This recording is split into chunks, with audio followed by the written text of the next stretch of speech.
আসসালামু আলাইকুম। অভিযান নিউজ টিভিতে সবাইকে শুভেচ্ছা।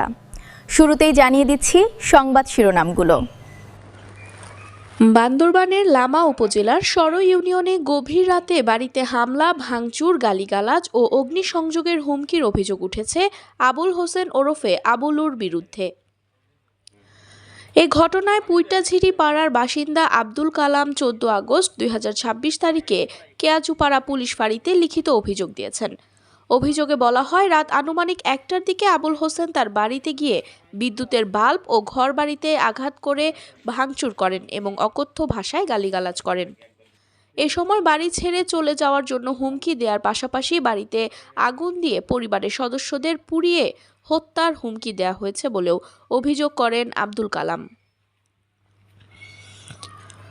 অভিযোগকারী আরও দাবি করেন, এর আগেও একই ধরনের ঘটনা ঘটায় স্থানীয় গণ্যমান্য ব্যক্তিদের উপস্থিতিতে সালিশ বৈঠক হলেও অভিযুক্ত ব্যক্তি এই সিদ্ধান্ত মানেননি।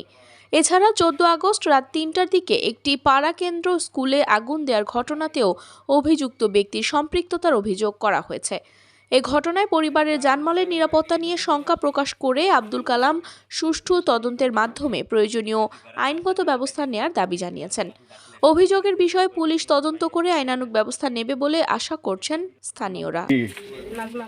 এখানে টিচার আপনি? এটা কিসের স্কুল? কি উন্নয়ন বোর্ডের? এখানে বাচ্চা কাচ্চা কজন পড়ে? 14 জন। এটা ঘটনায় আপনারা কি কাউকে জানাইছেন? জি। আপনি কি আপনার ঊর্ধ্বতম কোনো কর্মকর্তাকে অবগত করছেন এটা? হ্যাঁ, কোথায়? লামাতে জানিয়েছেন? লামা উপজেলা নির্বাহী কর্মকর্তা মহোদয় কিংবা লামা থানা অফিসার ইনচার্জ মহোদয়? ছবিও পাঠাইছি, ভিডিও পাঠাইছি। আপনার কি নাম বলছেন? নাজমা আক্তার।